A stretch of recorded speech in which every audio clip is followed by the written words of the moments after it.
जैसा करे वैसा पावे, पूत भतार के आगे आवे। एक बुढ़िया ने सोचा था कि जब मेरी बहू आएगी तो कुछ काम नहीं करना पड़ेगा। बेटा बहू दोनों ऐश करेंगे। पति तो युवावस्था में ही खत्म हो गया था। फिर सोचा मैं दादी बनूंगी और घर स्वर्ग बन जाएगा।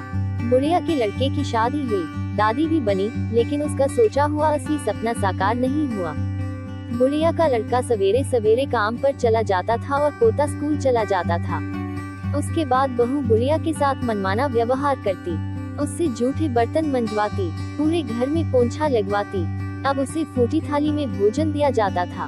जब कुछ दिन बहू ने अपने पति और बच्चे के सामने बुढ़िया को फूटी थाली में भोजन दिया तो पति ने विरोध किया, उससे कहा सुनी हुई। अब वह सबके सामने अपनी सास को फूटी वाली में भोजन देने लगी और अपने पति के विरोध का सामना करती रही। कुछ दिन बाद बुढ़िया के लड़के ने विरोध करना छोड़ दिया।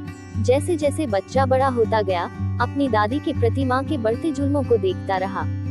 समझदार होने पर जब उसका विरोध करता तो उसकी भी झिड़की खानी पड़ती, लेकिन वह अपनी दादी के प्रति आदर और सहानुभूति रखता था। वह मन से अनुभव करता था कि घर में दादी के साथ सही व्यवहार नहीं हो रहा है। कुछ साल इसी तरह बीतने के बाद 2-4 दिन आराम के आए। बुढ़िया के पोते की बहू आई। जब घर में बहू आई तो खुशी का वातावरण रहा। रिश्तेदारों के जाने के बाद बुढ़िया के फिर वही दिन आ गए।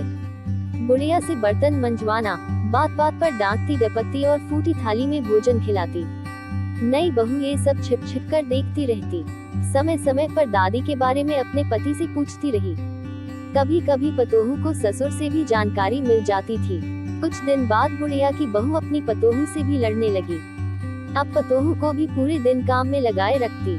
कभी कभी पतोहू बुढ़िया के बर्तन मंजवाने में सहायता करती तो बरस पड़ती और कहती, तेरे लिए ढेरों काम है, अपना काम कर। कभी कभी पतोहू अपनी दादी सास के आंसुओं को देखती तो पिघल जाती और छिपकर बुढ़िया के पास बैठकर उसके दुख की कहानी सुनती। एक बार बुढ़िया बीमार हुई तो फिर उठी ही नहीं।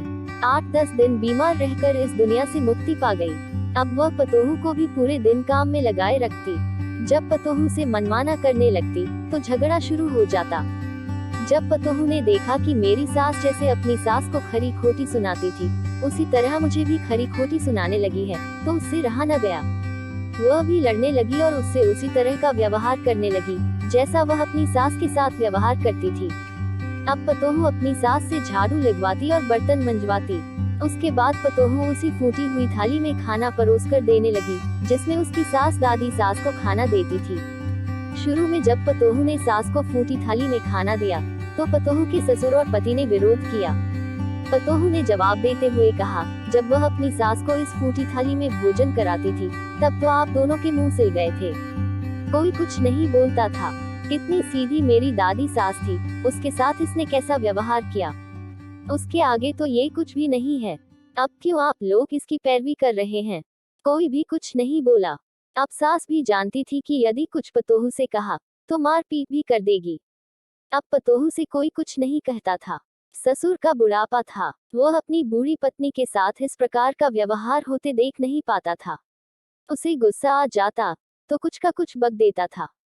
जब पतोहू जवाब दे देती थी तो चुप हो जाता था। जब ससुर भी ज्यादा बोलने लगा तो उनके साथ भी सास जैसा व्यवहार होने लगा। कभी कभी एकांत में बैठकर सास ससुर अपने सुख दुख की कहानियां याद कर लेते थे और दोनों ही सोचते थे, जैसा करे वैसा पावे, पूत भतार के आगे आवे।